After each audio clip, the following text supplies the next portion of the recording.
Hey everyone, this is the Talisman. This is Ryan. This is Jeremy. This is Phil. And you're listening to Tom and Zeus on the Shout It Out Loudcast. Oh, yeah. Oh, boy. Here we go. This is Gene Simmons. Put that cookie down. Yes. Stop pressing the button. Stockbroker Simmons. Star? Paul Stanley. Is that what he does? Stop shouting. My name is Ace Riley. He's not what you would call a handsome man. Oh, no. Here come the kiss times. Is that a positive thing? Okay. All right. I'm going to grab me an ice cold mellow yellow. Why? Why do that to the fan? Stop it. Why? Because fuck him. That's what are you talking about? 617-525-0850. You do? Hey, fucko. Do you like Kiss? Settle down. Hello. Hey, what's up there, Kiss Army? Tom and Zeus with another episode of Shout It Out Loudcast. Episode 193. Paul and Gene on the Howie Mandel Does Stuff podcast. Tom, how the hell you doing? Very well. One of the things we love doing the most is talking, but we also love talking about other people talking about Kiss, right? Yeah. Talking about other podcasts. Exactly. And nothing wrong with that. Nope. We love Howie Mandel. We love Paul and Gene. So let's see what we got going on with this one. Yes. But before we go forward, we go backwards. And before we get to the backwards part, which is you going over the polls, let's give a shout out, Tom, to our favorite accountant, Tony Barone. Yeah. Hey, Loudcasters. AB CPA Inc.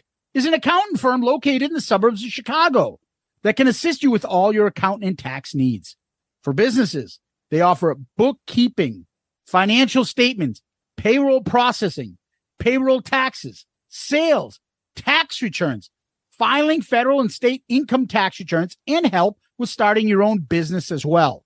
For individuals, they offer help with sole proprietorships, rental real estate, trust and estate tax returns, and filing personal, federal, and state income tax returns. They have access to 50 states. So whether you're in, I don't fucking know, did I do these ones yet? Maybe Vermont or Wyoming. Why don't you create another spreadsheet of states that you haven't used? You love spreadsheets. I fucking love it. AB CPA Inc. can prepare an e-file on your behalf. Did you know, Kiss Army? If you own a business with employees and have had a 20% reduction of revenue than you did in 2019 due to COVID or state mandated shutdowns, you might be entitled to additional tax credits. And who doesn't love those? This guy does. Follow them on Facebook and LinkedIn and visit them on their website, abcpainc.com. That's abcpainc.com. Or you can email the great Tony Barone at tony@abcpainc.com. That's Tony at abcpainc.com. Or call them at 708-430-3232. Again, 708-430-3232. Yeah, ABCPA Inc. We're going to talk to you about something called taxes. Religion. And if you don't know what we're talking about, go listen to the newest Dorm Damage episode where we talk about MTV Unplugged. We're talking to 4 people about something called religion. So stupid. Love it. Anyway, Tom, last week we discussed the Badlands debut album, a Kiss member, non-Kiss album. And that was Eric Singer. And that was actually our first pre-Kiss album that we reviewed. That's right. Remember. Yep. So the poll, as always, 4 songs. What's your favorite? And we now have the poll available on the Shout It Out Loudcasters group page. So Zeus puts it on Instagram, it's on Loudcasters on Facebook, and it's on Twitter. So the options for the poll were Dreams in the Dark, High Wire, Winter's Call, and Seasons. Twitter, Dreams in the Dark at 37%, High Wire 31%, Winter's Call 25%, Seasons at 8%. Not really a surprise there. A little bit tighter by a few percentage points on Facebook. You get Dreams in the Dark at 34%, High Wire at 32%, Winter's Call at 29%, and Seasons dragging at 5%.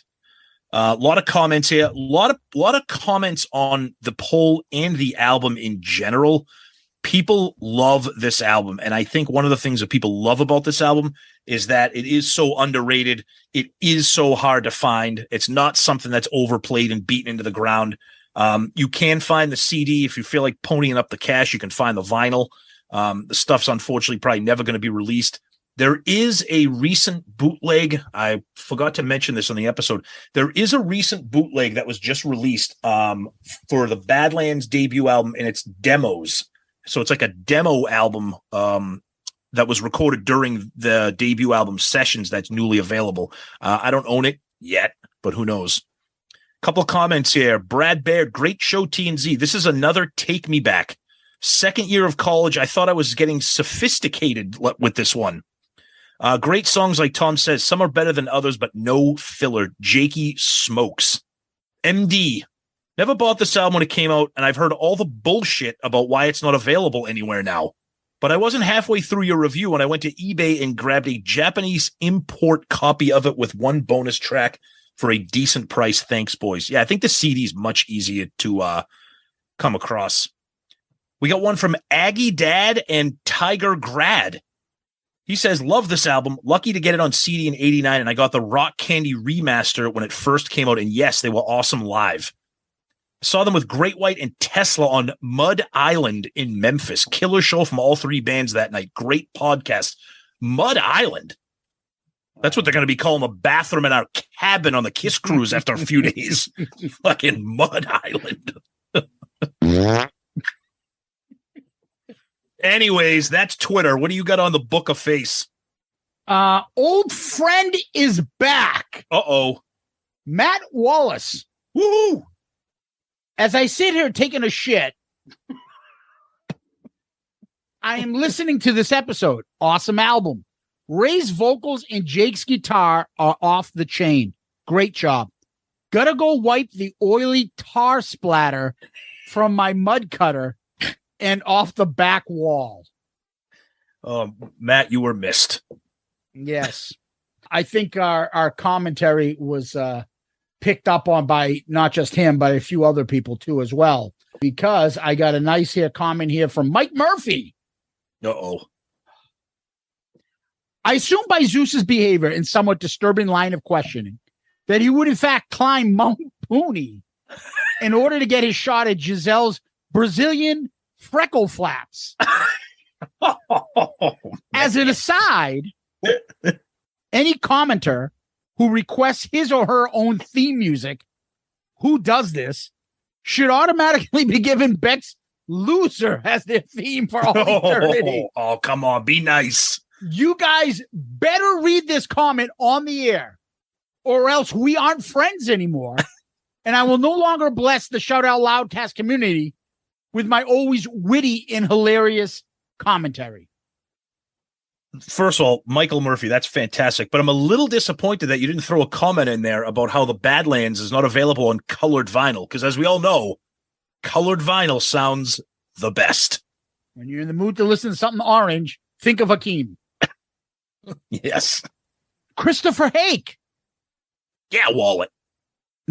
I thought you were going to say, yeah, Moneybag Sodas. Well, that too. Yeah.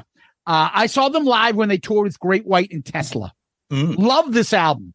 Since they won't reissue this because of Ray Gillen, I hunted down a sealed vinyl for a decent price. Love cranking on the turntable. Over on Loudcasters, Stephen Wood has a photo of Jake and the Fat Man. Jake, who do you work for, Jake? I work for Mayflower. I work for Moish. Work for Moisha. Hey, pardon me, speak up there. Oh, God. Oh, man. Justin Steele. Love the feedback. Cute little freckles around pink flaps. Oh.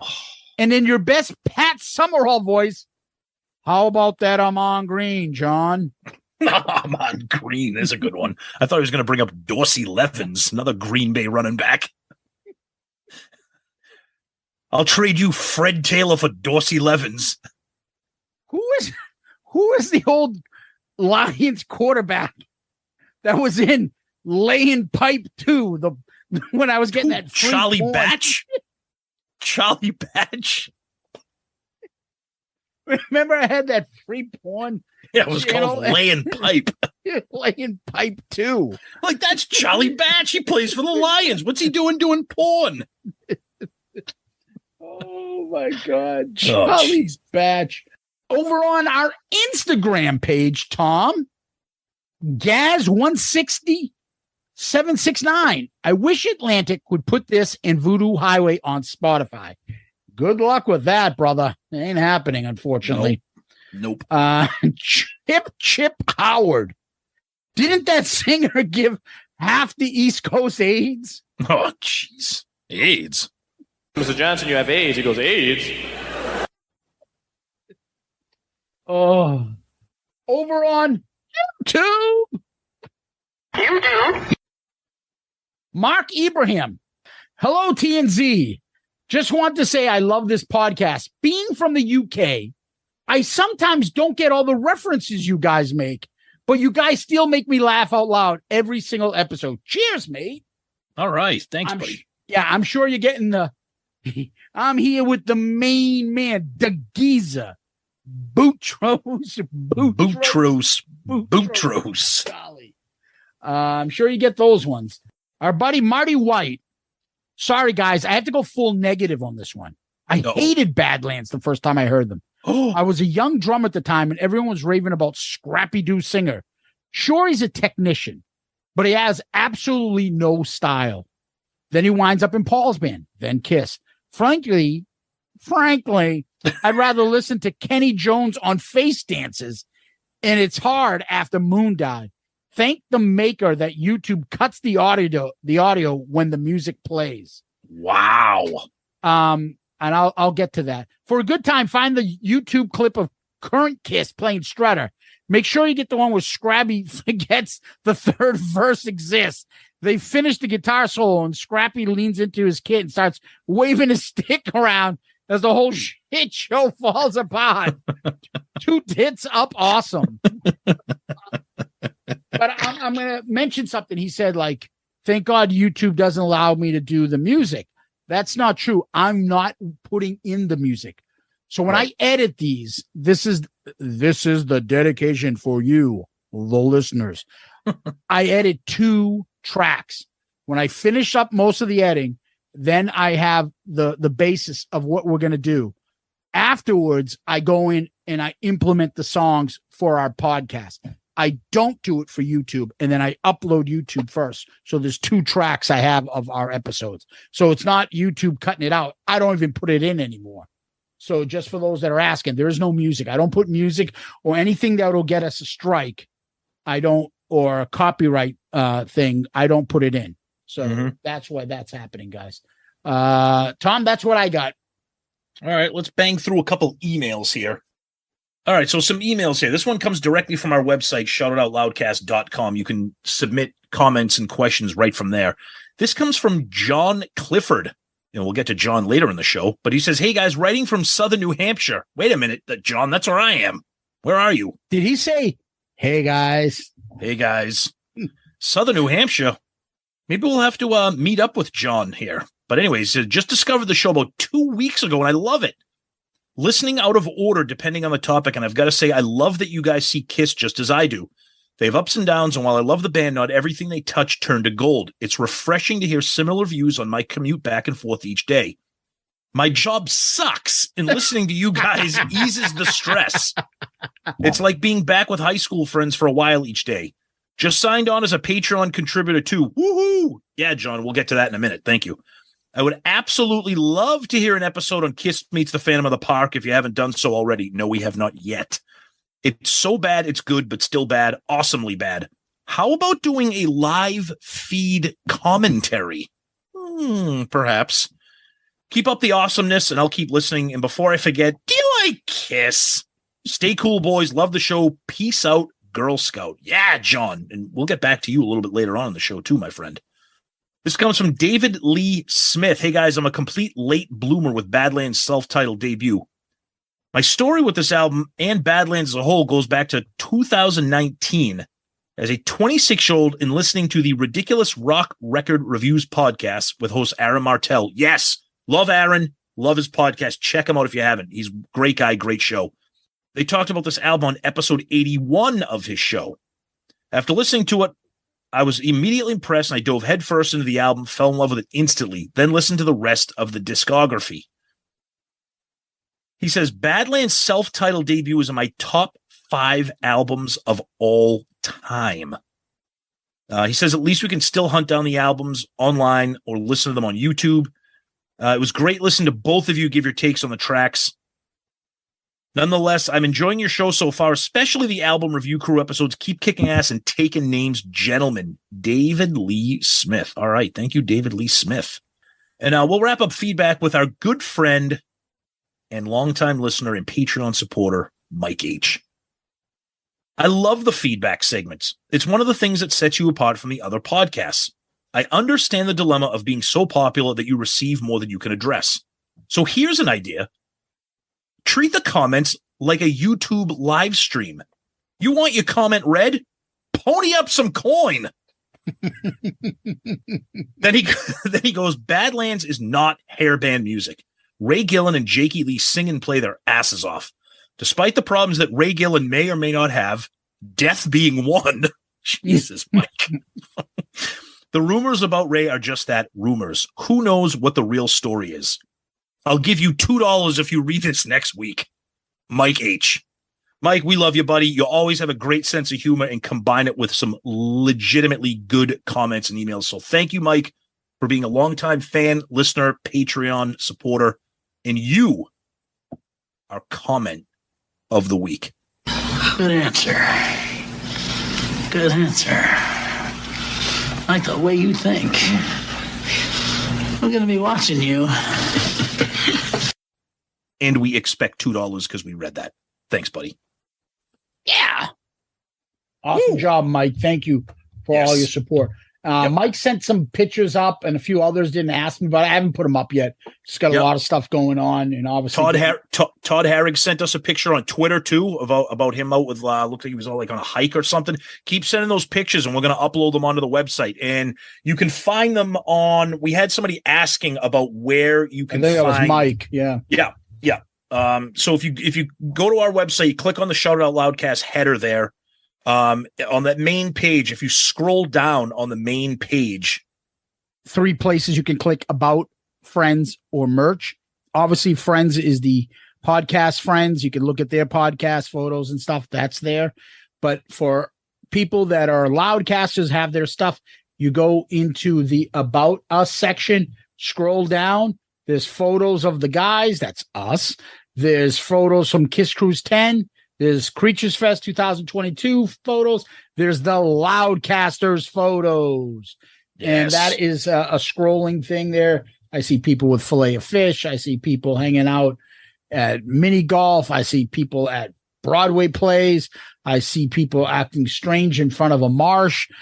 I see a picture of Sonny Pooney with somebody. Yikes. And there's tons of photos there of you guys. We'll put them up if you guys send them in. So thank you. Absolutely. Thank you. And if you're wondering about where to get merch, if you're not sure, on that main page, there's a merch link. Click on that. You can get shirts, hoodies, hats, all kinds of good stuff. So check it out. Thank you.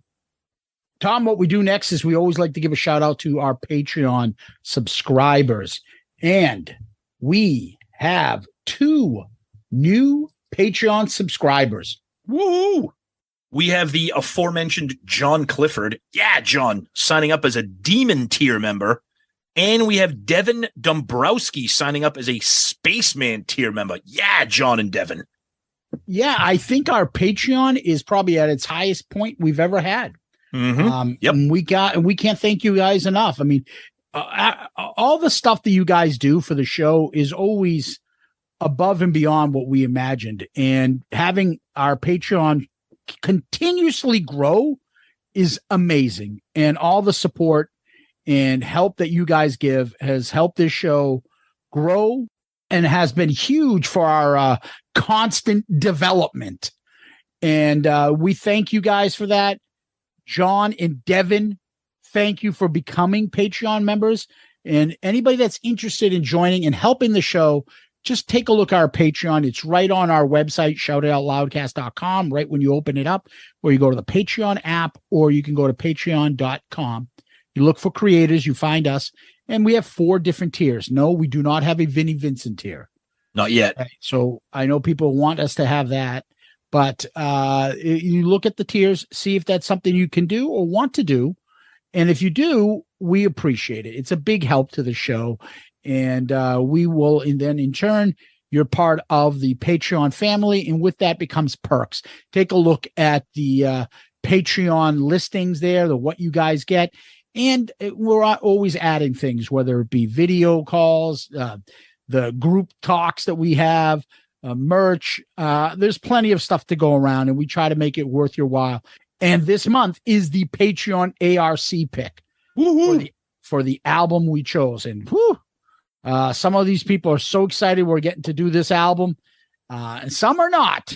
We'll see what happens. But again, thank you for everybody involved in Patreon. If you want to help, please look it up. And we appreciate those that can join.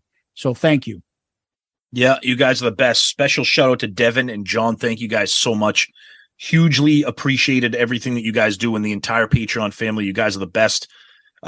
Just continued gratitude for what you're doing to help our show continue to grow and thrive and succeed. And we really appreciate it. So again, if you're interested, check us out on our website. Click on the Patreon link. You can download the Patreon app. And there's tons of things you can get involved in. So check us out. And again, big shout out to Devin and John this week. Thank you. Tom, what we do next is we go to Kiss World. Not much going on. Nope. Right now, it's kind of downtime here until week 1 of the cruise. They were just at the Aftershock Festival. Our buddy Tony, our cruise cabin mate, he was there. You know, same set list, of course. But he was there. He said it was. He said it was awesome. He had a couple pictures. So he had a good time. So that was cool to kind of get. Were they watermarked? For your enjoyment. Yeah. I made a couple posters out of them, but I took down the watermark so I can get credit for myself because I was doing it for my enjoyment.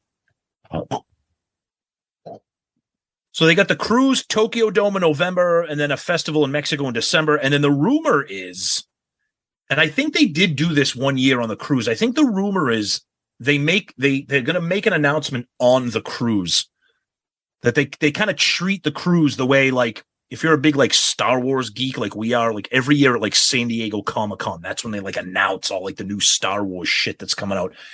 The rumor is that on this cruise that they're going to announce what's in store for them next year in terms of tour dates, etc. So we'll be there for that, unless that fucking first cruise bunch of bitches gets all the stuff before us and spoils it. I feel like we're just going to get sloppy seconds on that second week of the cruise. I'm pissed. But anyways, and the other thing is another rumor that I'm hearing online. So by the time you hear this episode, it'll drop on Saturday the 15th. I'm hearing a rumor that on Friday the 14th, so who knows if this will be true or not, that it's either going to be this Friday or next Friday that they're supposed to be dropping the Kiss Alive 2 45th anniversary merch. And there is some rumors out there that there's going to be some exquisite picture disc stuff and all this good stuff. Kiss Alive 2, everybody loves that. So, of course, Gene, take my money. So we'll see. Keep an eye out for that. I mean, obviously, by the time you hear this, it will or will not have happened, but we'll talk about that if it does. But other than that, no real news going on other than Gene and Paul hanging out on Howie Mandel, but that was a couple weeks ago, too. So, all right. Well, before we get into the main subject, Tom, I'm going to go grab my girlfriend, Rachel, and go trick-or-treating.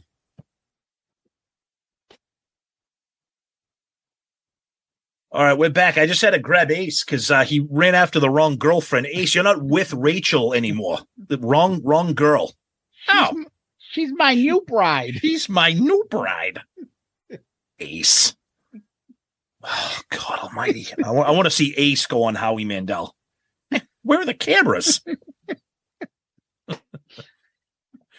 right. So a while back, a couple months ago, I saw Paul Stanley on Howie Mandel, and I thought it was a great episode. Howie Mandel has his podcast. He calls it Howie Mandel Does Stuff. It's him and his daughter, and they have good chemistry. It's funny. It's fun. He's excited. He does not seem like he's bored. He seems like he's generally interested in whoever he's talking with, and him and his daughter have good chemistry. So I find it moves along quickly. I thought it was a good episode. Then late yesterday, I saw Gene was on, and I'm like, let's watch this and let's just do an episode on both of their interviews. Yeah. There's a lot of differences and similarities at times as well. So this is a good part for, I think we need to come up with a segment for this. And that is Psychiatrist Tom.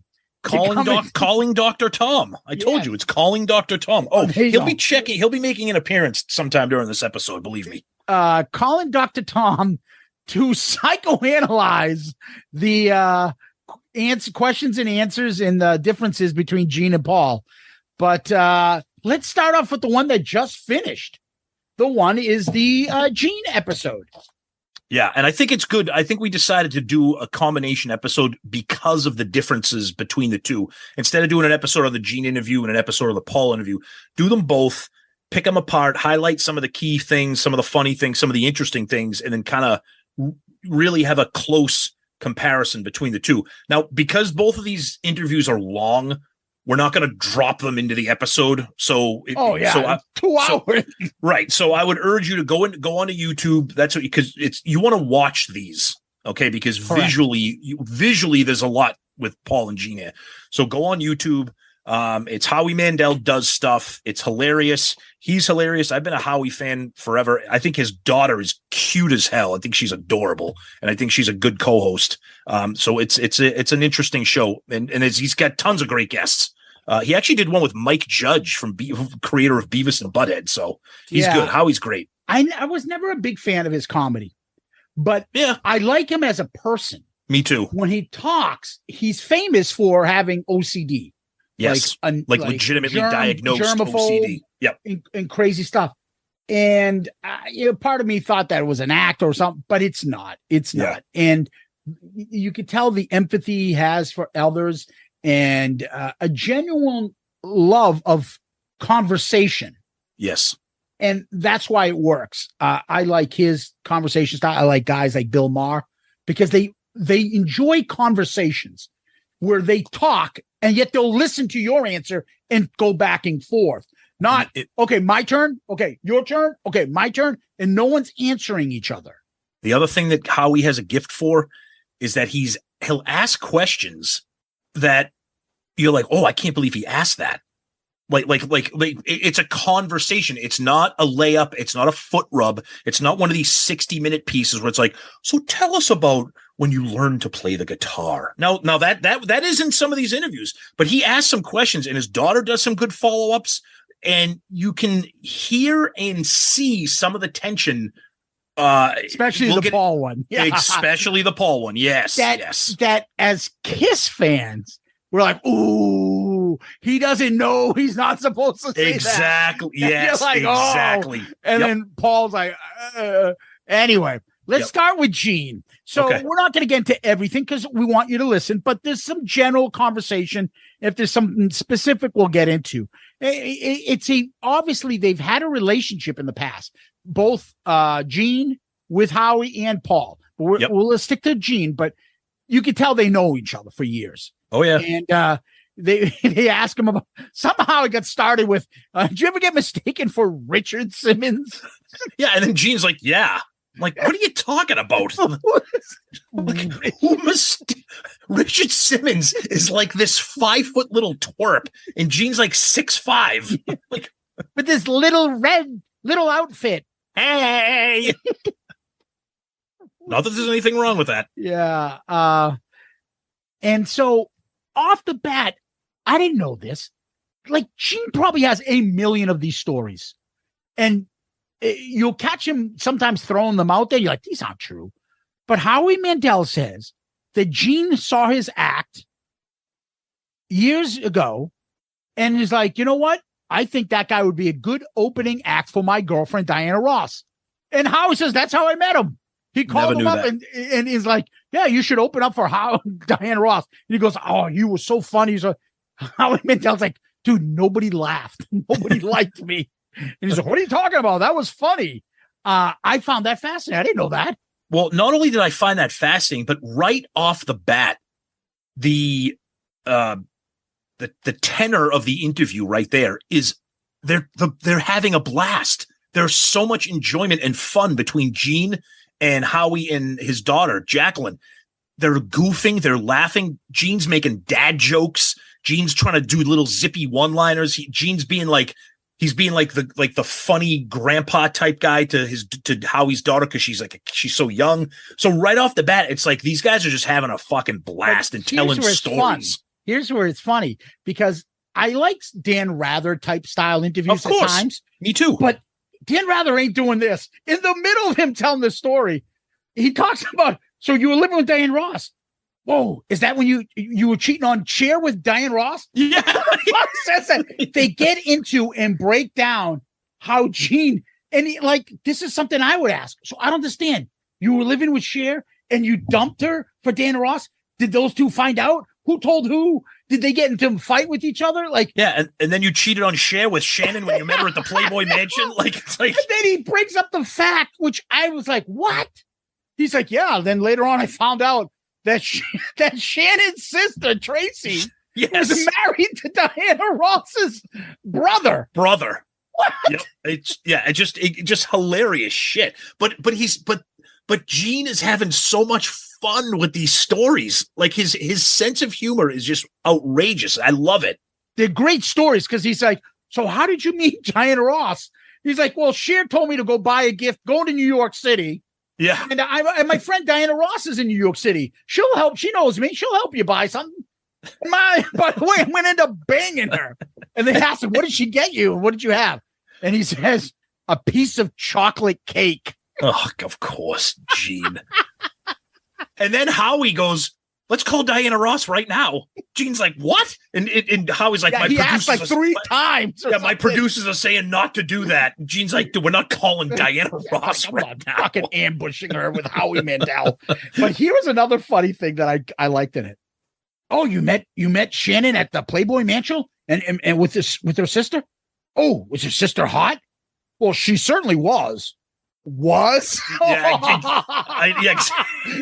that was like, I think Howie caught that. Oh, she was hot? Yeah, she was. Yep. Then they talk about the story of Gene picking. We've heard this story. Gene talks about like he wrote her a letter or a phone number. He called her and he had the wrong number for Shannon. Yep. And she yelled at him. We've heard this story. Then they get into music, which is a fascinating stuff because they talk about the Beatles and these are the things I love. Like I can hear Gene talk about anything. I'm sorry. I find him fascinating. He's a great storyteller. And he talks about the fact that no one knows music or reads music. Those guys don't make any money, the ones that do it. And he talked about how he picked up the guitar and he learned how to play just from watching TV and trying to follow along with the chords and why he became a bass player, because most bands, everybody wanted to be a guitar player. He's like, who the fuck wanted to be the drummer and carry that shit around? Yeah, sit in the back and carry all the shit. Yeah. So he's like, I'll become the bass player. I find that shit fucking awesome. Yeah. I love when he talks like that. They talk briefly about Elvis, which I love. And he's like, that's not my Elvis. I don't know why he didn't like the movie. He made it seem like I love that movie. I know you did, and that means a lot because you're an Elvis freak. So if you like it, it's gotta have some. I haven't seen it yet because it wasn't. How can I explain it? It wasn't sugarcoating some of the stuff about his career. Yeah. Okay. It was honest, and that's why I enjoyed it. I don't want just kiss ass shit. But anyway, so he talked a little bit about that, and then they went into something about merch. And they're like, Colonel Parker was the big merch guy, and he brought it out. I was like, And then Gene said the biggest influence for him in merch and the biggest stuff, which I'm not sure if I heard him say this. I'm sure he has. He said was Disney. That's yeah. Oh yeah. I think I've heard him say that before because he talked about Steamboat Willie becoming Mickey Mouse and then building a theme park based on a cartoon character. Yeah, and building and building and building. So I'm like, oh, that's interesting. Yep. Then our friend Steve Petty was brought up. Oh yeah. For some of our early listeners, remember when we used to bring up Steve Petty, Steve Cornell. Clearly, Howie Mandel does not know the story of Steve Cornell because he did not follow up with that. Yeah, and he did the same thing with Paul when he talked about who's this guy in the middle. Yeah, they didn't ask. So, and Gene didn't say. And he talks about meeting Paul, and Paul's like, "Yeah, this song will." I came up with a song, and he starts singing.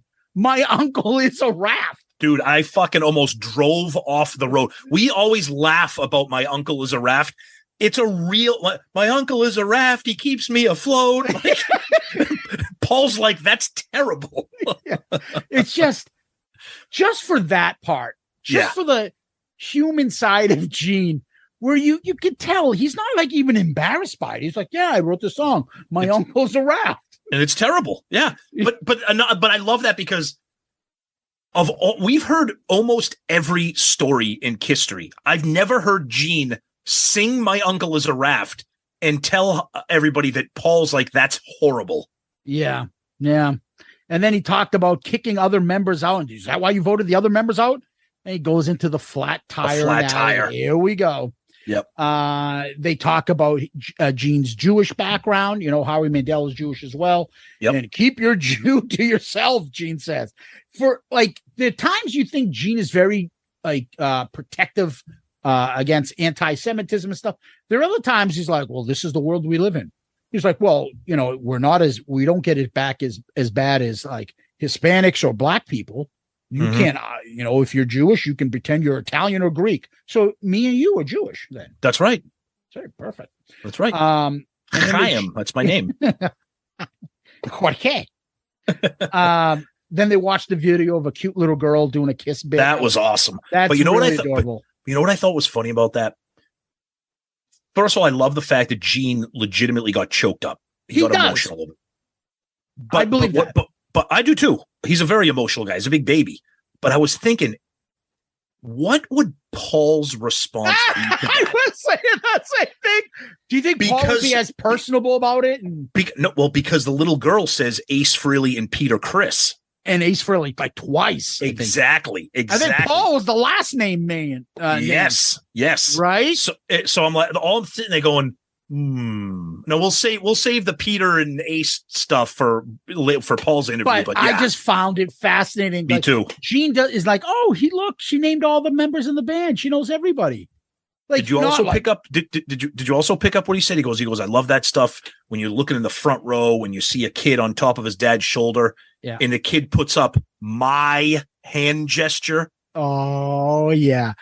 Of course, he says my hand. I love, but that's why I love. He's like his kid. He puts up my hand gesture. I'm like, oh god. Okay, Dio. Yeah, I love it. I love it. AKA Jeff Kinsley. Yeah. We love Jeff. Fellow Patreon. Awesome. But you know what was funny too? Yeah. Gene also talking about that little girl. He goes, oh, it's amazing. She knows every name in the band. I was like, wait a minute, dude. She didn't say Tommy Thayer and Eric Singer. Yeah. I just those little things that as a Kiss nerd you pick up. I love that shit. Yep. Yeah. And then he talks about sleeping with the 5,000 women. And then in the middle of that, it's fucking hilarious. This is grandpa moment. I love it. His phone goes off and Howard, it's like a fire alarm. It sounds like, and Howie's like, what the fuck is that? What's going on? And he's like, well, that's my phone. Shannon has an alert on Gene's phone that says pills. Take your fucking pills with like a fire alarm going off, and it's on the front of his phone. Is that like one of the most least metal moments in the world? That shit that like an old uncle of mine has, like my aunt does for him. Like, of course, yeah. Or yeah. I had an aunt once that used to put on the steering wheel of the car, John, don't forget your fucking dentures on the fucking on the steering wheel, so that in case he got up and was trying to go out in public, that he would see. He wouldn't be like, hey, everybody, what's going on? He would remember to bring his dentures. That's how she treat him. Like, that's poor Gene too. Then they talk about, somehow we got into like, that's the whole, he talked about like drag queens, and he said there was a big thing. That's the Holy Trinity: Cher, Diana Ross, and Liza Minelli. Yep. Yeah. Like, and then they get into the Liza Minelli. You see Dan Rather asking this question. Wow, you slept with Liza Minelli too?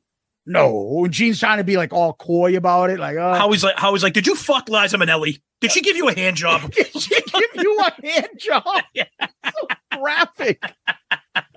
Oh my God. But you know what else I love too? That they kept showing the camera into the producer's room with like all the young, like kind of kids, and they're all just friggin' laughing at like the craziness that's going on. Dude, it reminds me of that awful skit that George Carlin does. He talks about crazy people in it versus insane. And he said, yeah, and I think, forget which one it was. And I'll find the clip and play it. Is when you have a tattoo of Liza Minelli taking a shit. And if you move your arm, you can see her shake her ass like something. That's fucking like, what the fuck? No, the Maniac Farm will be reserved strictly for hopeless cases, like a guy who gets a big tattoo on his chest of Liza Minelli taking a shit. You know? And he tells you if he wiggles a certain way, it looks like she's wiping her ass, you know? Oh, speaking of that, Liza Minelli and Ange taking a shit. Where did the conversation, like, is this a conversation me and you were having?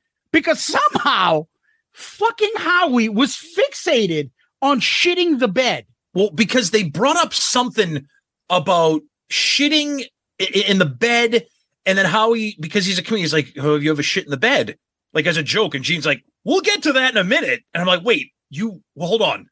And then I'm like, if I couldn't love Gene anymore, he's about to tell a story about shitting in his bed. Like, and then they got into like, he didn't know the difference. What's a shart? That's when you fart. And the daughter's like, when you fart and you shit a little. Yeah. And then Howie's like, oh yeah, if you sneeze and shit, that's a sneet. I'm like, I've never heard that word in my life. He goes, well, I was sneezing because that's what Gene said. He sneezed and he was ill in bed and he shit the bed. Like, now, as I'm listening to this, forgive me. I'm sorry. As I'm listening to this, I'm like, I love Gene more than ever. And can you imagine Paul Stanley telling a story like this?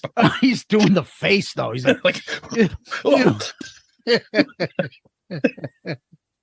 I can totally imagine, though, a different guy. Oh, shit. Yeah, but he does that on a rig. Honey, he does that on a good day. Honey, I think you had an accident. Oh, fuck. I did. I must have had a sneeze. I think I had some of that leftover bolognese pasta. I've got to write a new song. It's called Shot Me. Anyway. So they got into, did you fuck her? Then he talks about managing her and his duet he did with Murph's favorite Engelbert Humperdinck. Yeah. Gene's been everywhere, man. Unbelievable. Things like that. You're like, but when you hear him talk, they're things that are inspirational. Well, you never know until they call you, get back to you. Unless you try, you never know unless you try. So it's like, true. You know what? I'll do this. I'll try. Why don't I ask? Yep. So ask somebody. So somehow along the world, like Gene's probably interacted with so many people behind the scenes. Oh God. You have no idea. Yeah. And it's fascinating to hear, like, and then he said something about he threw it out there, like starting a film company. What? Yeah. Then he said some other weird company, like Alaskan coal fire plant or some fucking weird. Like, what are you talking about? What are you doing? And then they bring up the fact, I know this part because of the Paul interview, which came out first. Yes. We'll get into that part. But Howie brings up the fact that he is one of the background singers that sings the chorus. He was invited to the Creatures of the Night session, and him and a bunch of other, I don't know, comedians, actors, producers in Hollywood were invited by Gene, and they sang War Machine, the background on the chorus. It's unbelievable. That is friggin' what a hilarious story. I'll be honest with you. Never knew that. I knew it from the Paul story. Right, but I'm saying before Paul, I Yeah. never knew that, never heard that. I think that's hilarious, And and he I gotta goes- wonder what Paul thought of that. Oh, we'll find out. Of And then course. he asks, were other members of the band pissed that you invited us in? Gene goes, oh, no. Yeah. Oh, Oh, of course. yeah. And then all of a sudden, comedian Whitney Cummings comes Yeah. in. Yeah, I think she thinks she's funnier or hotter than she is. both. You're not. I don't find her hot. I think she's cute, but nothing No. special. But I just these comedians that are like cute that think they're like, oh, because I'm cute, like they're bigger than they are. Yeah, like Fucking Nikki annoying. Glazer. Nikki Yeah. Glazer's like smoking hot. Like, dude, you're not funny. You just drop F-bombs every 3 seconds. Yeah, and like you play that up. Yeah. And so they were making jokes back and forth. And Gene picked out the fact that she was like half Jewish. She goes, no, she's not. She goes, no, I am. He's like, you can't hide the Jew.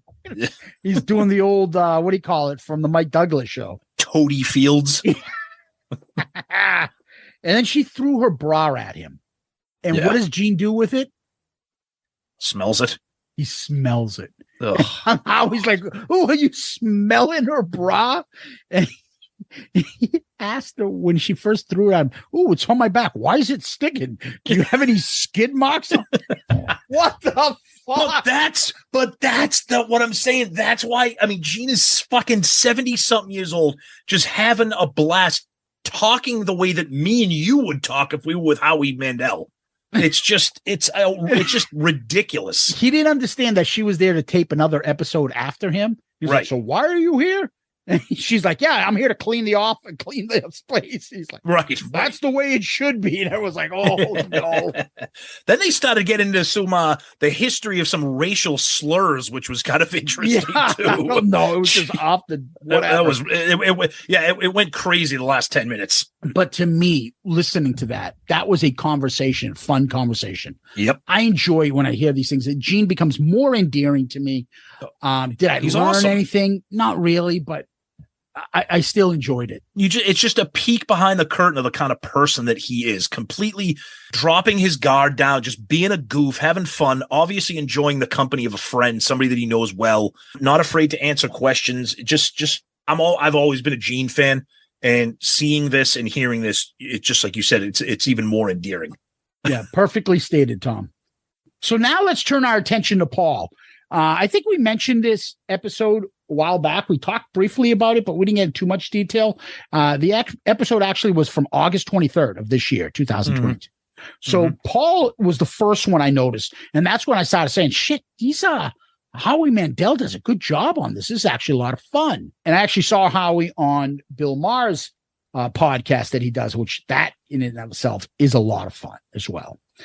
Right off the bat, the tone of this interview is just, this is like not the Gene interview, put it that way. Yeah, so I saw the Paul one, and when I went to Gene becomes lighthearted and easy. This Paul one, don't get me wrong, it's not too serious. No, It's not Dan Rather again No. with him, which you No. see those episodes with Paul when he does this the big interview.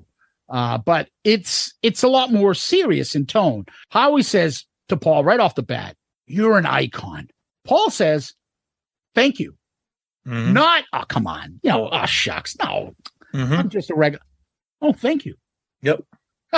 Any thoughts, Dr. Tom? This whole entire interview is just Paul.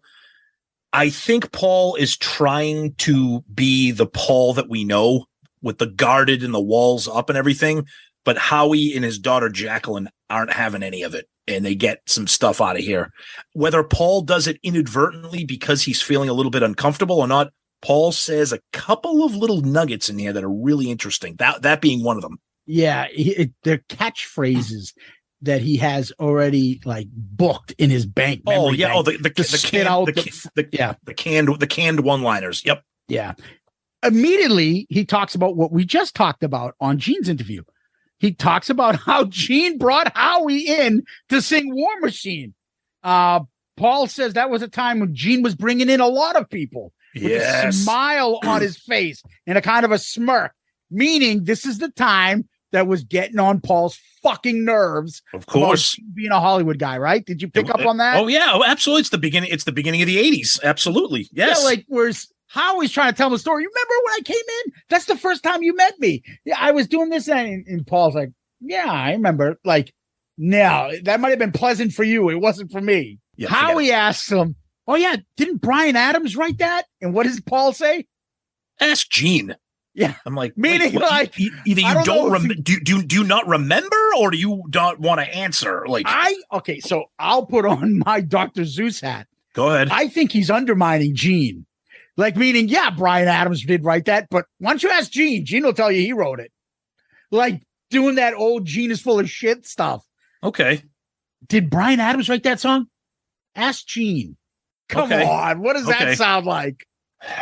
Unfortunately, I think we're both right, which shows you the levels of Paul's. Like, exactly. Let's see what he's going to say about it, right? Yeah. That's how I look at it. It's a good, no, you're right. I think you're right. Like, you're right. Do you see how that question would be phrased if I asked you like something about us? And if I phrase it like that, you'd be like, dude, what do you mean by that? Ask Tom. Because are you saying I didn't?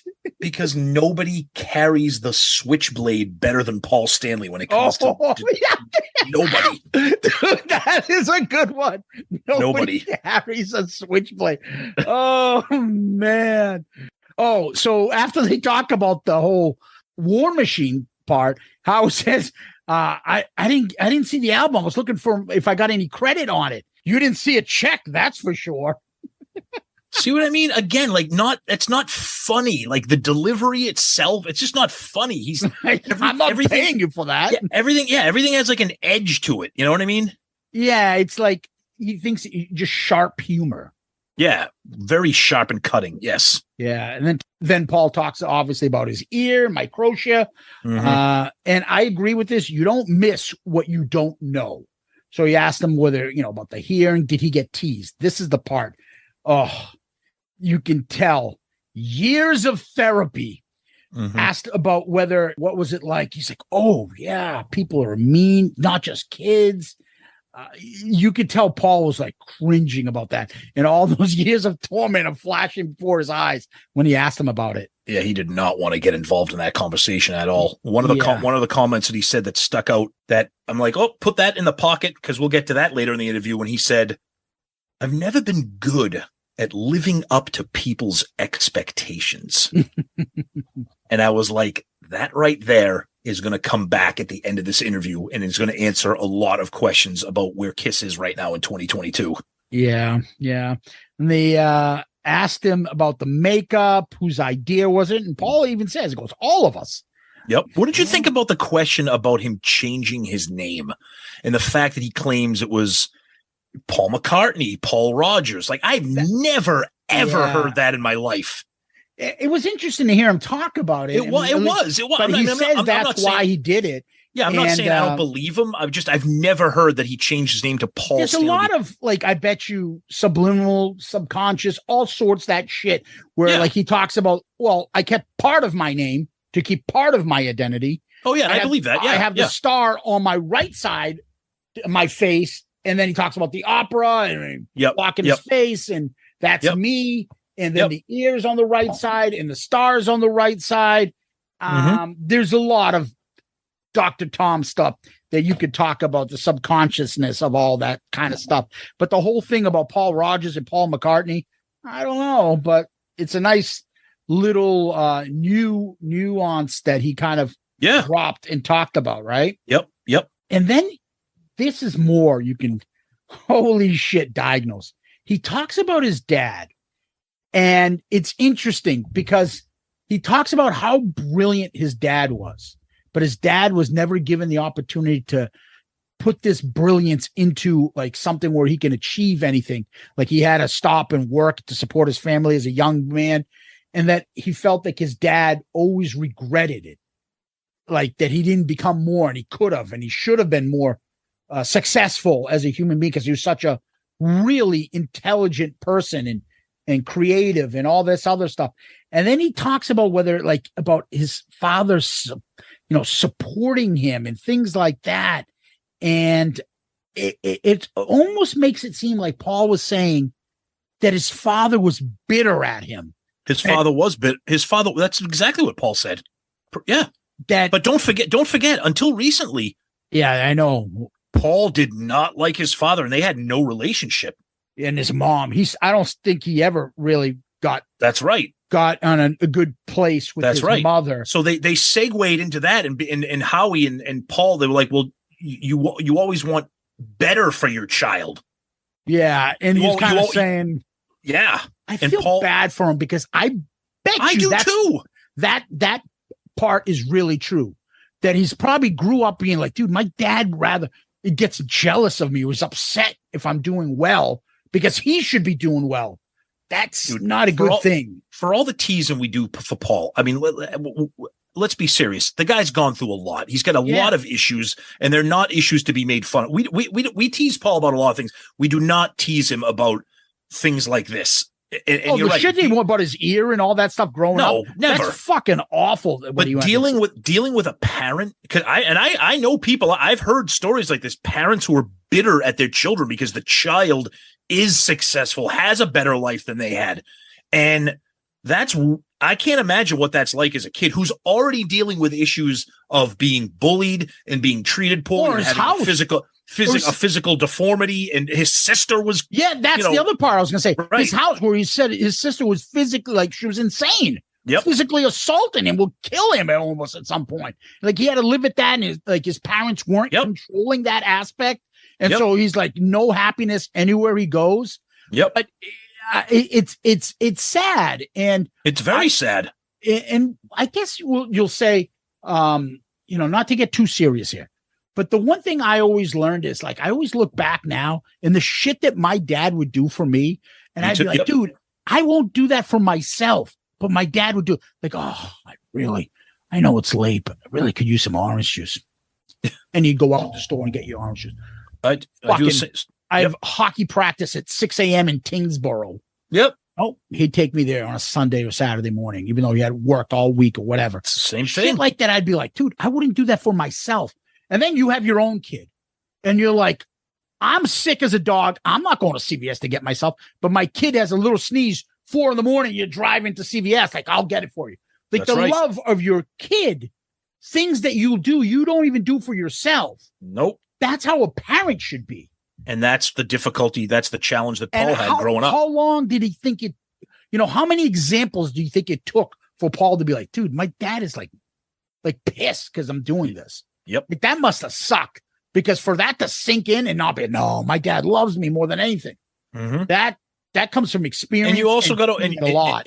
And you also got to wonder too, did that have anything, was that a little bit of a push to change the name too? Maybe he didn't want to be known as an Eisen. Yeah. I know he didn't like the name Stanley, but maybe he wanted to kind of erase that. Stanley is not bad. Maybe he didn't want to be known as another Eisen with the rest of the family. I don't know. Yeah, I don't know, but it's fascinating. He talks about his own kid, and he says, I don't give Evan any money. But, this was interesting. And I like the way he does this. I know sometimes we laugh about his philosophy, but he's right. Anything is possible, but it needs to be possible for you. So, like, meaning, like, I want to be the fucking starting center for the Lakers. Dude, you're a 5'7" Greek guy. You ain't starting for the Lakers. That's not possible for you to be the center for them. So, and I'm not 5'7" and 5'9", but that's okay. But you get my point. These are things that I agree with him. You should encourage people to do stuff. You should, but you could also be realistic. Like he said, if I wanted to be a mathematician, I'd be fucking homeless. Yeah. So I also thought it was interesting when he was like, I don't give Evan, I don't give my son any money and blah, blah, blah. And then Howie's daughter followed up. Yeah. And you could see the discomfort with Paul. She's like, well, you said that you don't give him any money, but do you open any doors for him or help him out with his career? Yes. And Paul was like, yes, I do. And I was like, dude, you admit that's a bigger deal than giving your kid money. With all due respect. You think so? Oh, dude. I think that's a fair thing to do. No. I'll introduce you to him. You can have a tryout with the Bulls. Hold on. You better fucking do well. That's up to you. I didn't say it was bad. What I'm saying is Paul was patting himself on the back for saying, well, I don't give Evan any money. He's going to earn that on his own. but I'll open doors with a record producer to help him get his, like, dude, that's a bigger deal than giving your kid money. Now, I don't have a problem with it, but don't pat yourself on the back as being the parent who's like, well, my son's got to work for him. I'm not going to give him any money, but I'll call the, I'll call the guy over at CBS Records and say, like, dude, there's nothing wrong with that. You're helping your son and you should, and that's good. But don't make it sound like you're like being like some warrior for your kid and making him scratch and claw his way to the top, because you're not. And you shouldn't. You're Paul Stanley. You should be helping your son. No offense. I don't believe in bullshit like, well, I need to make my kid suffer so he'll learn. I agree. Of course. My kid's living in a van and I'm a gazillionaire. No. I agree. Of course. That's why I was surprised. When you have money, that's one of the perks. Help the people you love. But that's why I was surprised. He said, I don't give him money. No one asked him that. He said that. No one asked him, do you give Evan money? He said that on his own. Yeah, because he wants to get compliments for it. But why would you get compliments? You're Paul Stanley. You don't give your kid money? Yeah, but he's trying to make it sound like his kid's earned whatever he's earning on his own 2 feet. But he's not, because he's opening doors up for him in the music business, which is fine. So I look at it as like that. I think it's more honorable that he does that than gives his kid money and just like live off my money. So you have nothing. So you have no fucking, what do you call it? Absolutely. No, I'm with you. Because the way I don't know if it's more honorable. I agree. Yeah. I don't give my kid money so he can be a freeloader and just friggin' get high in my living room. I get that. Yes. No, but the other part to it is, look, I might say to a record guy, hey, can you check my kid out, see if you like him? Yeah. But if you're not good enough, you're not going to fucking make it no matter what I say. Correct. Of course. So, I see it in hockey all the time. Kids get their kids to try out for certain teams. Oh, he's trying out for this team. Like, how the fuck that kid get in there? That kid sucks compared to that kid. The dad opened the door, but that kid ain't making that fucking team. Dude, I work for the state of Massachusetts. Do you have any idea how many people I've come across in my career? Oh yeah. He's a the state rep's nephew. The fucking kid can't even add. What the fuck is he doing? How did he get this job? The kid can't write his name.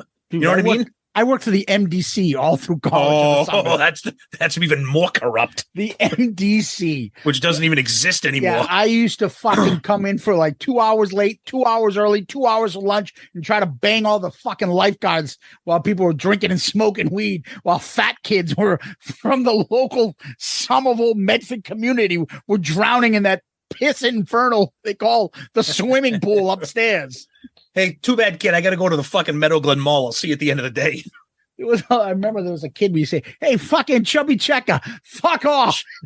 You have to give him. See, you're a bully. You create Paul Stanleys in this world. You're a bully. Fucking fat little kid. He was driving all of us nuts, and we'd have to give him timeouts all the time. You're a bully. God damn you. He looked like fucking, what's his name? From the Cosby Kids. Yeah, Peter. The little fat kid, Peter. Petey. Yeah. Pete the Meat. We call him Chubby Checker.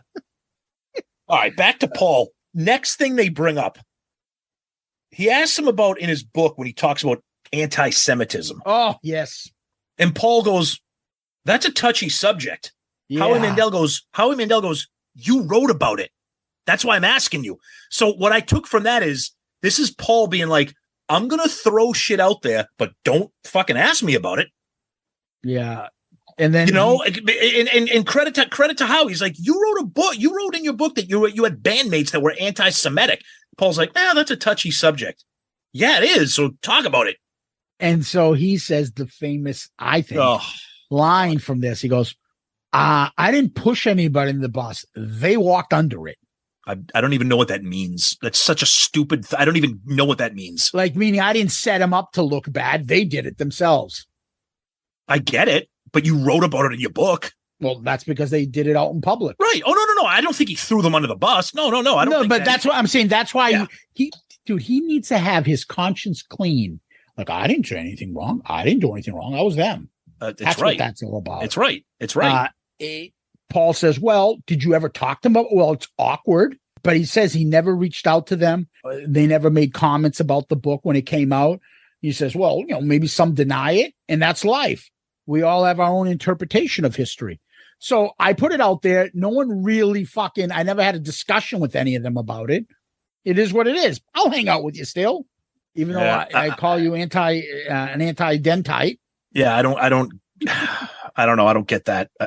Anti-Semitism is just fucking horrendous. And if you have a bandmate or somebody like that that's getting, I don't know, man. That's kind of an end game for me, but I don't know. That's not my life. So no, I think Ace, honestly, is an idiot. I don't think he dislikes anybody or something, but I think he's like a lot of us grown up in a time where we throw out insensitive, racist remarks. I think we did it. Do I think Ace treated them like that? They're not as good as people as him because they're Jewish? No, I don't. But I think that Ace is a fucking idiot. Yes. We're going to throw you in the oven. Shit, stupid shit that Paul said that Ace was. I believe it. I do too. But I don't think he meant it like to be like that. I think he was just meaning like locker room talk, stupid shit. I get it. I get it. Yeah, I get it. And honestly, I don't. If it was as bad as it was, I don't think Gene would ever have put up with it. Oh God, no. Yeah. Anyways, that's that. Then they Paul talks about painting. Mm-hmm. Oh, snooze fest. Good God. Did you realize he made this much money from painting? $20 million, he said. That's fucking insane. Yeah. And most of it's from the people on the Kiss cruise. Yeah, exactly. He says he started making money 3 to 4 years into painting. He started selling them. And this is the part I found very interesting. He says he was looking for ways to be creative. Music is probably the easiest, but he wants to see what other areas are out there. So this is the part that I'm thinking. So Paul is still hungry and he still has that artistic improvement in his head. Like his stuff, I can do that all day. It's simple. I can fucking make money on this. I have a built-in audience for whatever creative endeavor I want to get. So whether it means now I want to be in theater, I can do that. I want to put my time and energy into creating these paintings. I can do that. Yep. And I want to create these sneakers and sell them. I can do that. So the Kiss stuff, I think he's thinking to himself, I've done that. I'm bored of it. It doesn't give him the excitement. But maybe I do a soul album. Clearly, it doesn't. Look at it every night. Yeah, I could do a soul album. Like everything else is giving him excitement to be creative Kiss as an artist. The Kiss concert, the Kiss tours are his cash cow that allow him to do all these other things that he enjoys. And God bless him that he has that ability to do that.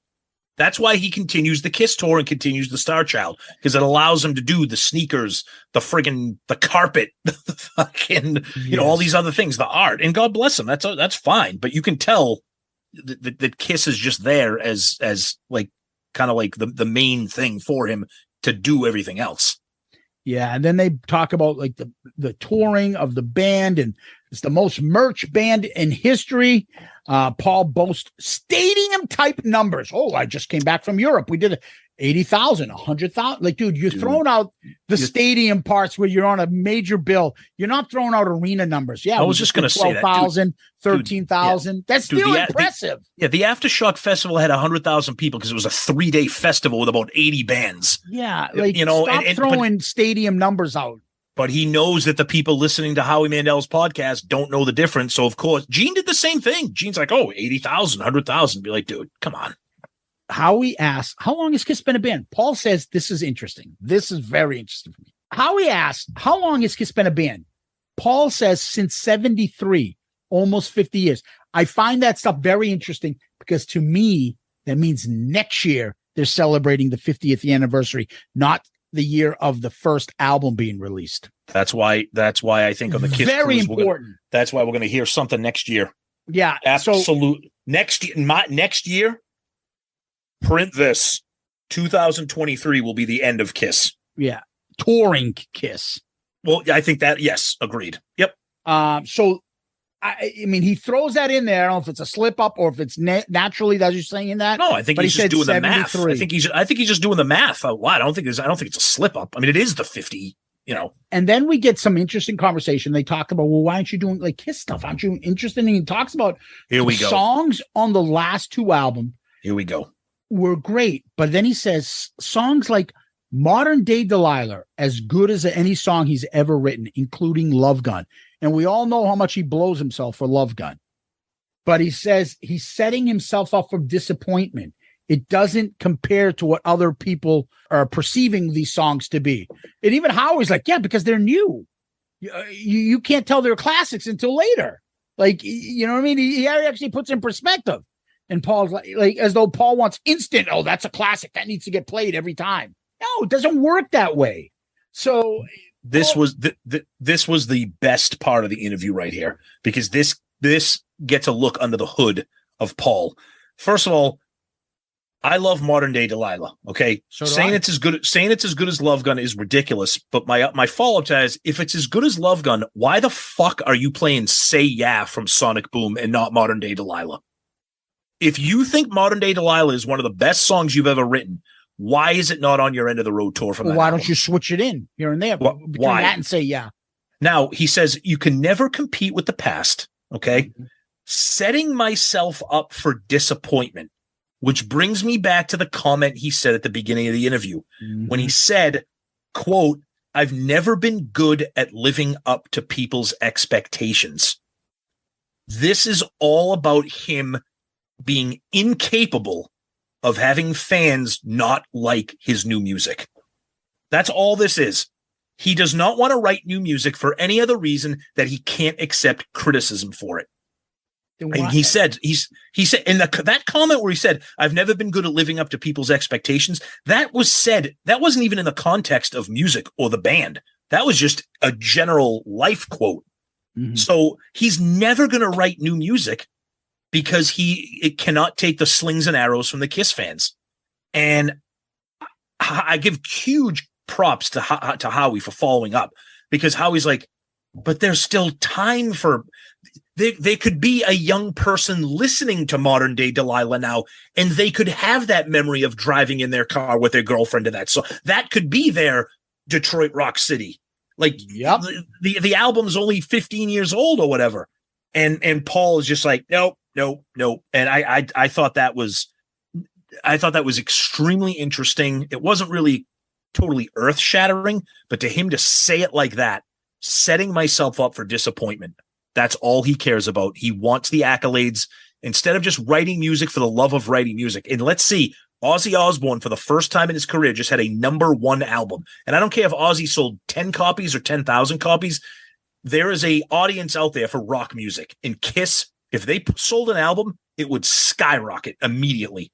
I know it would. And he does too, but he doesn't want to deal with it. Good call. Anyways, and then he starts going, I want to do what makes me happy. Then he makes this little line about the moving sidewalk. I want to see what you thought of this. He's like, I used to think life was a moving sidewalk, and everybody was in front of me on the moving sidewalk. Now everybody's behind me. Meaning he's older. Like, he's trying to catch up, but now he's the old guy and people are catching up to him. Because I looked at it like, wait, what? Okay, because I wanted to see what you thought of that comment. Okay. That's how I interpreted that. Like, okay, you're probably all my right. people behind me. I was thinking of catching up to all these people in front of me, all these accomplishments. Now everyone's behind me. Okay. Oh, fuck, I'm the old man. All right. That's why I got it. And then he talks about what Doc McGee says, which is that QTR, quality time remaining. And I get it. I'm a gazillionaire. I have enough money to last. I can do what I want. What do I want to do with the rest of my life? Do I want to be touring, doing stupid shit? Or do I want to try new things and try to explore that? Yep. So I think that that's very important to Paul at this point. And he says, physically, we can't do it forever. He admits it. Talks about all his surgeries. Then they talked about Phil Collins, remember? Yep. And I saw that concert. In December when Genesis came to Boston. An incredible concert. Phil Collins can still sing, but God love him. His physical ailments they're heartbreaking. And I agree with what Howie said. Howie said, I feel bad for him. I don't feel like I was cheated out of anything. I felt bad for him because, one of your icons is so physically debilitated that and Paul, and what's Paul's response? Well, then don't go. Yeah. Like, dude, that's not that easy. Like, that's not the response we're talking about here. He's like, well, they have the right to perform and you have the right to not go. Be like, Paul, this isn't Crossfire. I get it. That's not what we're talking about. Have a little bit of a soul for a minute. I love this part next. Are you happy? So happy, as he's grimacing. I'm like, yeah, you look like you're happy. How And old- then any regrets? None. Oh, okay. None. Imagine that. God, if you can be 70 years old and say that you don't have a single regret, but of course, you think he's going to tell Howie Mandel that he has a regret? You can't pull that curtain down and let people see that regret. It's never going to happen. Nope. Then they start getting into the talking about the original band, equal parts. Then another one of his lines: democracy is a little bit overrated sometimes. Yep. And of course, getting into the Ace and Peter, the drugs, the alcohol, all that stuff. Yeah. And then he talks about record labels and them telling him what to do with a big smile. He says, I may not be the easiest guy to get along with. Yeah, that was interesting, huh? And I don't like being told what to do, especially now. Yep. And he gets into the example of the song Forever about the outro, the record people were trying to tell him how to do it. And he's like, yeah, it became a big hit. And he says, like, and I agree with this. If I'm going to be wrong, I'd rather it be from my own volition. And I agree with that philosophy. I'd rather be wrong because I chose this than fucking I listened to some idiot who probably has never done anything in his life. Mm-hmm. I agree with that 100%. They get into the relationship with Gene. Are you and Gene 50-50? Yes. And he goes, and this is very genuine and it flows, which is I love because that means Paul's being natural. He's not coming up with the canned responses that he has. Gene's my brother.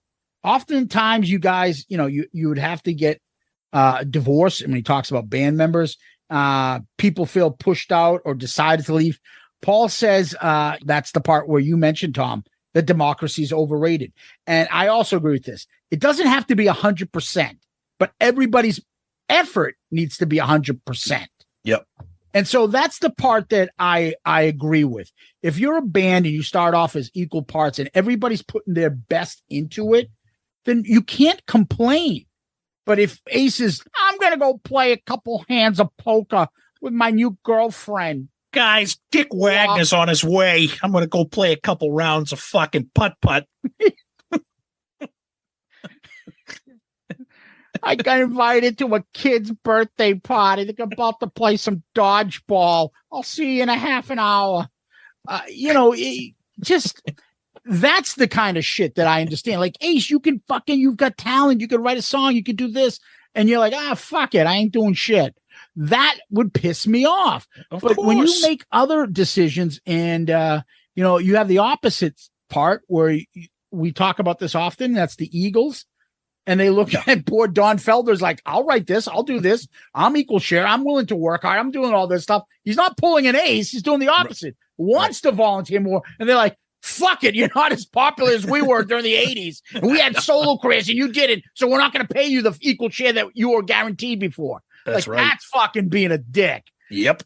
The Ace and Peter, when they're like, I fucking can't even play the drums. My hands are all fucked up. I'm going to do some coke. What are you going to do with that? So Peter and I are going to do a couple lines of blow.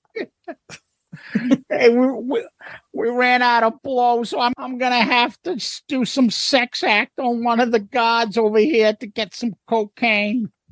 Some kid offered me a pack of Fun Dip. Wonder if I could snort that.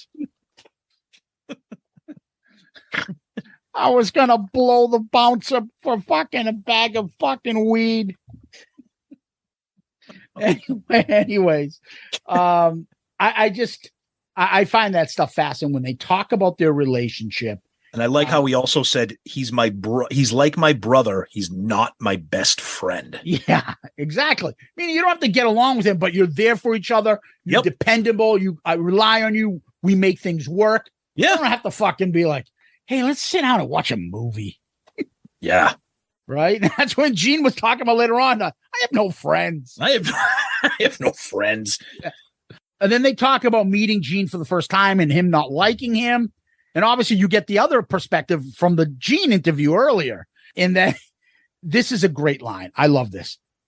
And it's not about me not liking him. It was more about I was better with him than without. And that's the business side of Paul and Gene. Like, I mean, I like this, but I'm smart. I'm going to ride with this guy because this guy will make me a better band and make me money. And they both used each other. Then he talked about, he played a song for me, Paul says, which is long forgotten. And mine is on the first record. I know. God. And he admits, though, he said Gene plays the ego thing, but in his heart, he's a good person. He does more charity work than people know. He's my brother. He's there for me. We don't socialize, not on the road. We're different people. Yeah, that was cool.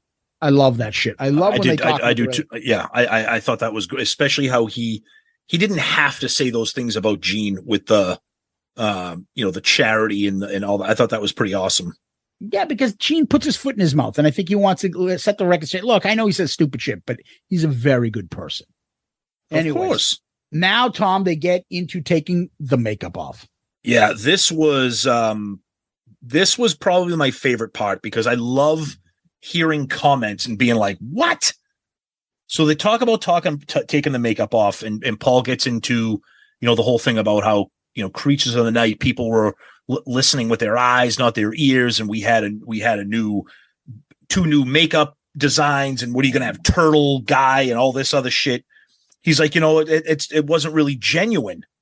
Then he goes to the defense of Tommy and Eric, and he says, and I can't believe he says this, but I know he has to say it.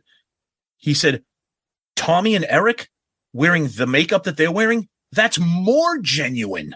Yeah. I was like, dude.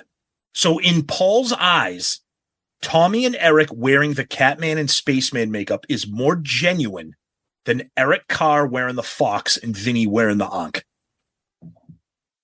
Wow. Now, I don't really expect anything other than Paul. Of course, he's going to defend he always defends current Kiss and always shits on historical Kiss. He always does that. But this, I was like, dude, nobody to say that it's more genuine. Oof. Talk about a disconnect from what the fans think. Yeah, no, not and I mean, not every fan. Some fans like we don't really care. What I prefer that Tommy and Eric don't wear. Yeah, but it doesn't bother me. I don't lose sleep over it like a lot of fans do. And then he does the usual. What are we going to have next? A character, Turtle Boy, Snail Man. Yeah, I know. Jesus. I know. So when someone had the third character in Kiss, did the fourth person character say, "Oh, we're going to have Snail Man, or we're going to have this"? Or did someone say, "How about the Catman? How about the Star Child?" But that's exactly what I'm saying about Paul. He always his hindsight. He always shits on the So you're making fun of Eric Carr's Fox and Vinny's Ankh Warrior. Fucking fans loved it. You loved it, but because it didn't work. See, that's the thing. When they do something that doesn't work, they shit on it. But at the time, they thought it worked. Own it, whether it's The Elder or Phantom of the Park or Creatures of the Night or whatever. At that moment in time, you thought it worked. The critics all hated it. So now you're like, it was stupid. That was a terrible thing. It was dumb. I'll never get over that. That's such I can't stand that. Just fucking own it. Don't shit on it.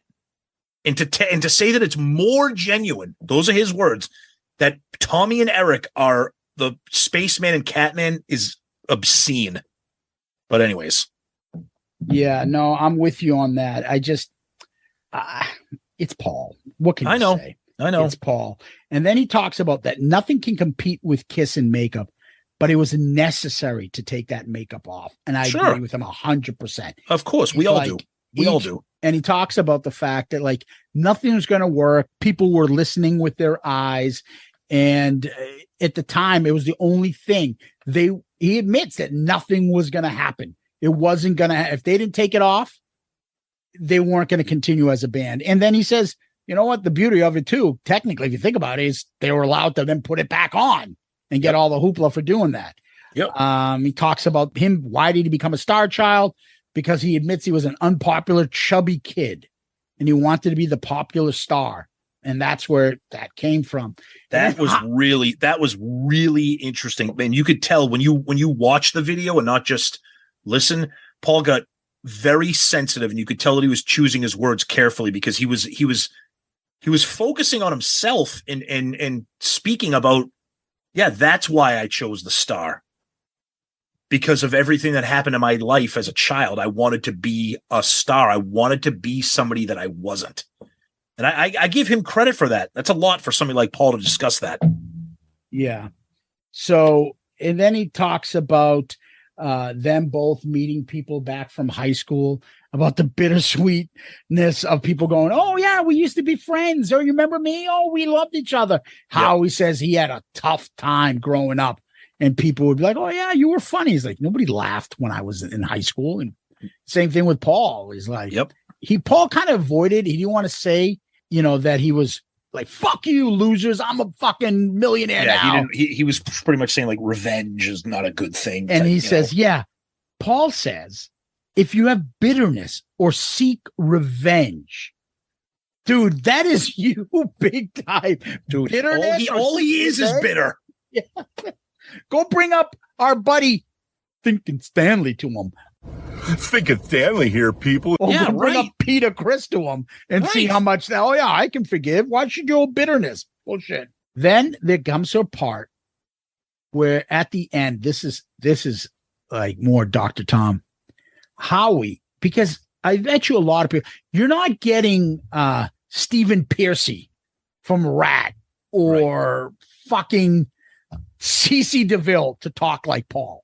Paul is a smart man. Absolutely. He's had years of therapy to put these lines together. Yep. So Howie is like, he can't express how much he's impressed with Paul.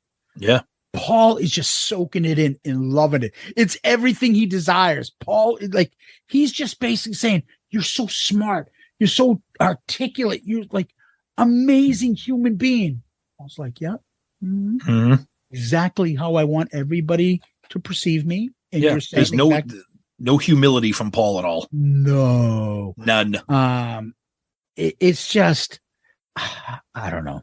Yeah, no, I know. It was a good interview. It was Howie's that kind of guy, and like you said, he had a conversation like, oh, you're not supposed to talk about that kind of stuff. You're not supposed to bring that up. You're not supposed to ask that. But Howie's like, well, fuck it, it's my show. I'm gonna ask it. Yeah, Paul, at the end, they asked about bucket list. I don't believe in bucket list. Oh, he always says that. Like, I want it. Like, what happens after the list? And then he talks about like his sneakers. I can do that. And then he gets into what he wants. What do you want to plug? I want to plug that everyone out there has the right to explore, to be everything they can be. Tell you that you can't do something are the ones that failed. Go out there and advocate for yourself. And then Howie's like, you're such an amazing man. Paul is just like, oh. Dude, isn't that like written on a poster, like with the cat hanging off a tree, like fight for you? Like, where did you get this off of Pinterest? Come on, Paul. The fuck, dude. You and your Hallmark got it from those cards. 80s posters. Yeah, right. I'm like, come on. Fucking yeah. Whatever. Anyways, that was the Paul interview. Differences between the two? Go ahead. Well, we just talked about them. They're endless. I mean, Paul is relatively humorless. He's humorless. He's guarded. He's sensitive, and that's fine. Gene, on the other hand, is freewheeling, high flying, laughing his ass off, making jokes, cussing, cursing, being inappropriate, talking about all kinds of crazy shit. And that's them in a nutshell. That's why we wanted to do this episode with both interviews side by side, so you could just see the parallels and the differences and the similarities. But that's why they've been successful for 50 years. They're each other's yin and yang. I thought it was fascinating. So did I. I thought Howie Mandel's format works. I enjoyed it.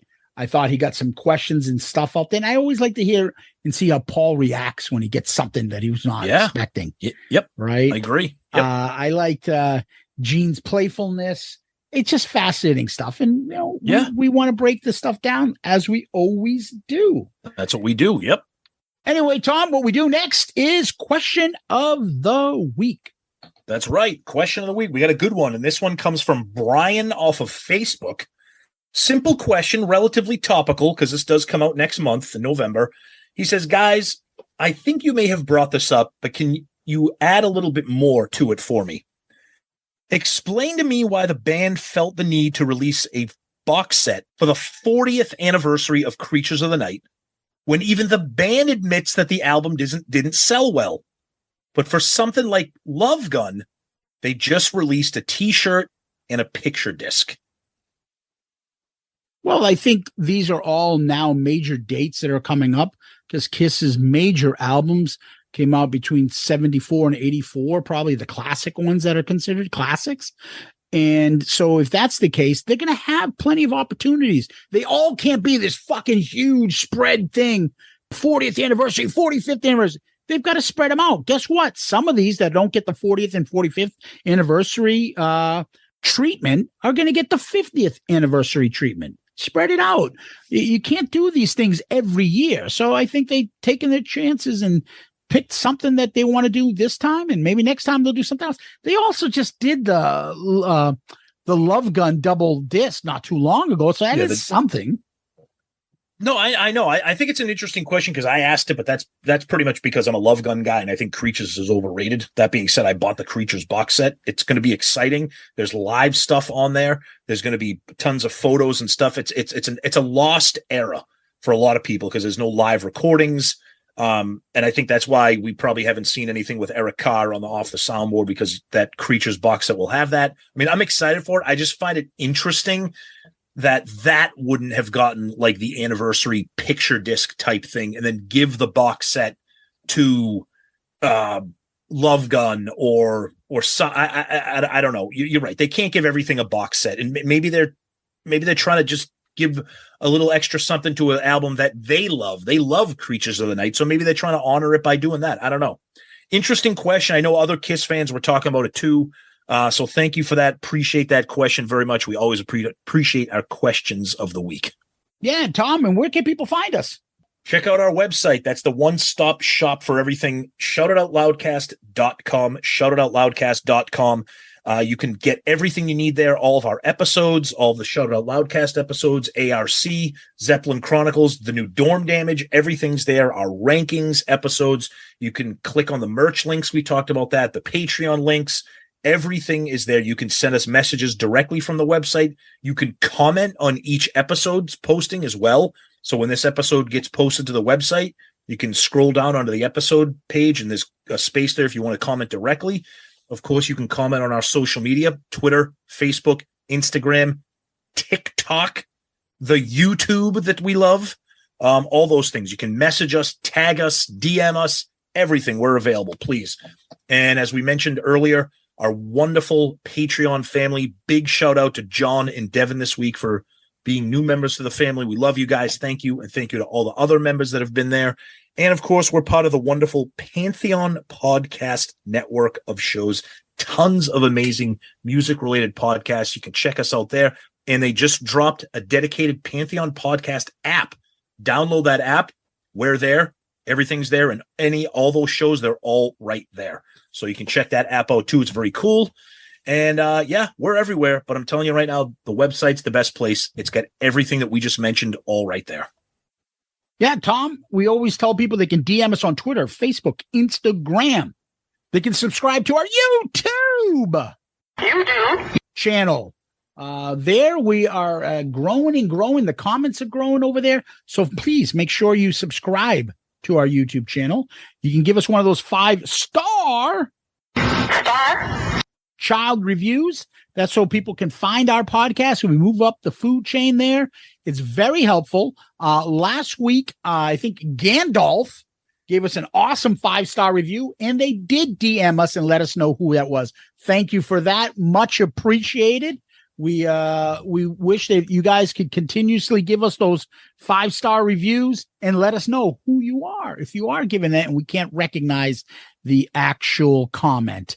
So if you want to, please do that. And then we tell people they can always go to our awesome website, shoutitoutloudcast.com, shoutitoutloudcast.com. As Tom mentioned, you can get the merch, t-shirts, all that Shout Out Loudcast gear. Make sure you take a photo of you in it and then send it to us and let us know if we can share it with others on our website. You can email us at shoutitoutloudcast@gmail.com, shoutitoutloudcast@gmail.com. And Tom, what we always do after this, we like to give famous last words, lyrics from Kiss. Do you have any? Of course. In honor of Dr. Love, Dr. Tom. So enter, please. Get on your knees. There are no bills. There are no fees. Baby, I know what your problem is. The first step of the cure is a kiss. Oh, yeah. Exactly. All right, Tom. Same old ways. Modern day. Delilah. Shame, shame, shame on you, girl. Very nice. Tom, thank you. Kiss Army, thank you. Loudcasters, thank you. Guys, thank you. You're the best. Zeus, we're recording early because it's opening night for the NHL Bruins. So let's go. Let's get ready for another good season. Yep. Thank you, guys. You're the best. Zeus, as always, my friend. Thank you. Peace out, Girl Scout. You like the juice, eh?